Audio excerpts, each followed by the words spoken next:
Bonjour tout le monde et bienvenue dans Manga Show, l'émission qui parle des nouveautés manga. Aujourd'hui, on parle de Bomba et autres histoires courtes de Osamu Tezuka.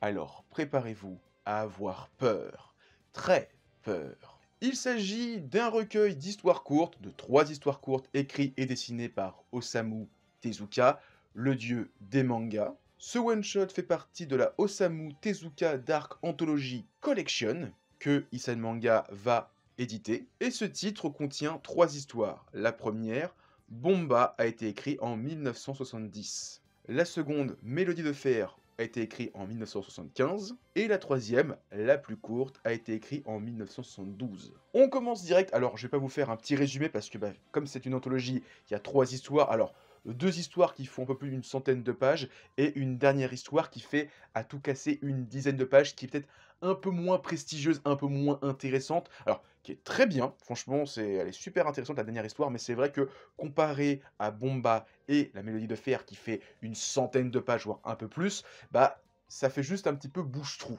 Tout d'abord, avec Bomba, on va suivre l'histoire d'un jeune garçon timide qui est amoureux de sa professeure et qui, quand il a un accès de colère, il invoque une sorte de cheval appelé Bomba qui va tuer les gens qui l'embêtent. Dans la seconde histoire, Mélodie de fer, on va suivre un japonais dont la sœur va se marier à un immigré italien qui fait partie de la mafia. Et malgré certains avertissements, il va commettre un impair et on va lui couper les 2 bras.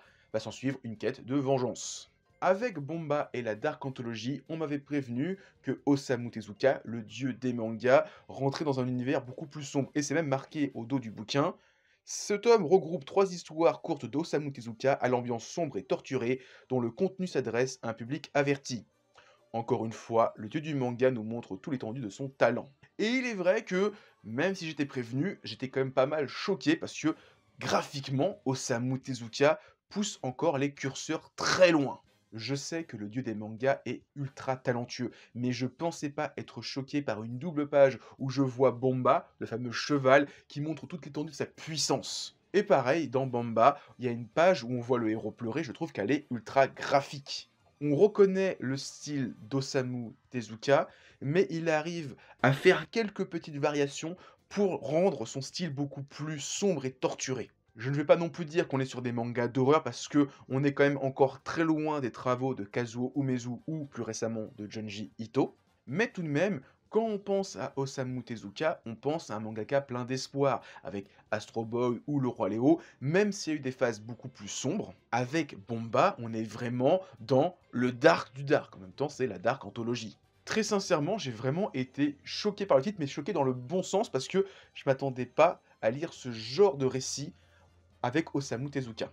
Encore une fois, alors je vais surtout revenir sur Bomba qui m'a peut-être le plus choqué des deux, c'est une sorte de proto-Death Note. Le personnage principal, Tetsu Otani, c'est un jeune garçon timide, comme je l'ai dit, et il a ce fameux pouvoir, quand quelqu'un un peu l'énerve ou qu'il a envie de tuer quelqu'un, il y a ce cheval, Bomba, qui apparaît et qui tue des gens. Ça rappelle un petit peu Light Yagami avec son Death Note, qui alors lui l'utilise pour tuer tous les criminels, il n'y a pas ce côté impulsion, même si par moments il est très impulsif et il tue des gens juste parce qu'il est un petit peu en colère. Ici, on est plus sur un jeune garçon qui tue des gens sous le coup de l'impulsion parce que c'est vraiment la colère qui dicte ses actes. Et en même temps, il y a tout un propos sur le monde post-Seconde Guerre mondiale parce que il y a toute une origine par rapport à la Seconde Guerre mondiale, etc.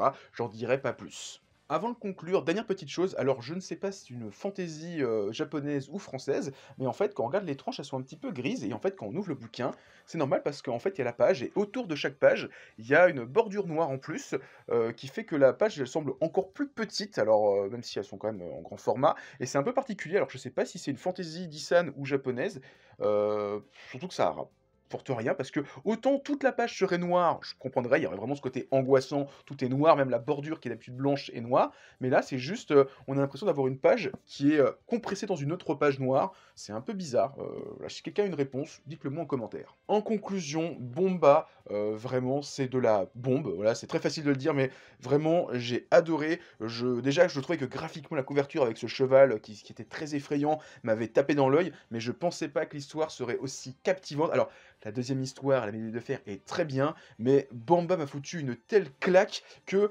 un petit peu derrière, j'ai fait: «Ah, c'est bien, c'est cool», mais Bomba était vraiment dans ma tête pendant toute la lecture en me disant: «Non, quand même le cheval, c'était un truc de fou, le cheval, c'est trop génial, vraiment, Bomba, c'est une dinguerie», donc je vous conseille vraiment très fortement ce titre si vous voulez découvrir, encore une fois, une autre facette de Osamu Tezuka. Donc voilà, c'était ma vidéo sur Bomba, j'espère que vous l'avez appréciée. Si c'est le cas, pensez à mettre un pouce bleu, à laisser un commentaire, à partager, ça fait toujours plaisir. En description, vous avez un lien vers tous mes réseaux et sur ce, moi je vous dis à plus et continuez à lire des mangas. Allez, ciao tout le monde!